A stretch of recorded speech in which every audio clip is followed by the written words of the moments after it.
Shakespeare enthusiasts, get ready to bust a move with the Bard for the 2024 season of the Nevada Shakespeare Festival. Yeah, here with us this morning to chat all about it, our co-founders Matt and Heidi Morgan. Good morning to you. Good morning. Thanks for having us with you today. Thanks for coming in.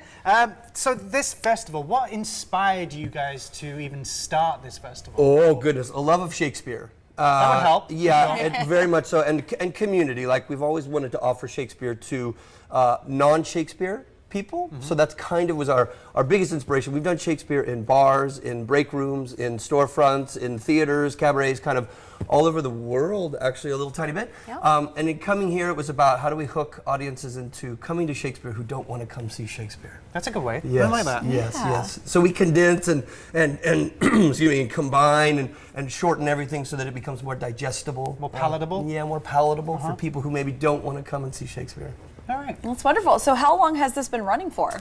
Well, go ahead. Well, we started the festival, our first show, we did Romeo and Juliet in 2021, and it was sort of our first foray back into post-pandemic, getting people to feel comfortable coming back out. We did the show outside and in the Water Street down in Henderson. They have a gorgeous venue down there, and so then we followed that up with Macbeth the following year. Last year we did The Tempest, and this year we are doing Titus Andronicus. Yes. Very cool. Which is a bit of a mouthful. Yeah. So clearly it's to share the love and passion Yes. of Shakespeare, Yes. his incredible writing, his theater, Yeah. how he's influenced so many other, writers, directors, movies, storylines.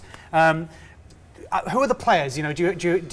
Is there a select group of players that come and do this? We have 5 or 6 or 7 people that we sort of collaborate on all of our shows with, and they're all local actors, local designers, local stage managers, and then we cast within the local community for the shows.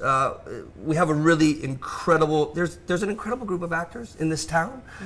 Shakespeare actors, we're all trained, we do sword fighting, we do audience participation. Heidi and I have worked on the strip for years in the circus, so we have a wide breadth of experience as performers and entertainers at a high level. And so we try to have a very low ticket price, again, to be accessible to the community.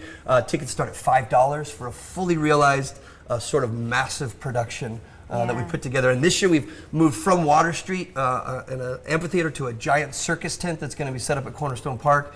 And so we have aerial flying rigs in there and all kinds of fun, unique ways to sort of present the material. Yeah, the thing about doing Shakespeare in Las Vegas is that we get to pull not only from professional actors, but from professional aerialists and acrobats as well. We have former Cirque du Soleil and current Cirque du Soleil performers that come in and do Shakespeare as well, and dancers, professional dancers. So Vegas has such a rich tapestry of performers here that we get to pull from and come in and say, let's do some Shakespeare now, and flip it on its head. Make it weird. Make it weird and unique. Well, that would be the thing. I mean, I think there would be a hesitancy. People would say, oh, without even knowing it, like, oh, we don't like Shakespeare. Yes. It's old-fashioned. I don't understand it. But there is a connection. And he's a really fascinating Very playwright. much so. And I think when Shakespeare wrote, he was an anarchist, he was wild, he was divisive, he was all of those things, as art should be. It should push a little bit, it should upset or appease in some form so you have a conversation afterwards.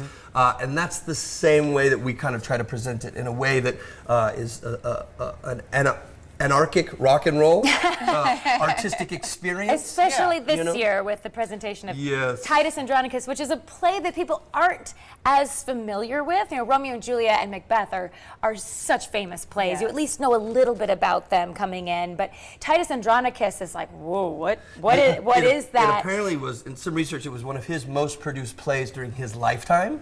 It's a bit gory, it's sensational. There's lots of heads being cut off and tongues being cut out and hands being cut off. But they were also into bear baiting back then. So, they were used to that kind of level of gore and in-your-face sort of entertainment. And we are sort of trying to present it in a digestible way. We're doing it in the guise of a grindhouse, an exploitation film. Very cool. So it's half slasher, half revenge, and there will be blood. It sounds really exciting. I mean, it does. Yeah. We're in there with you, and I wish we had more time to Right, talk yeah, more for about sure. it, because it sounds Absolutely. amazing. But thank you guys so much for coming in this morning. Thank you. For more information and to get your tickets, visit NevadaShakespeareFestival.com.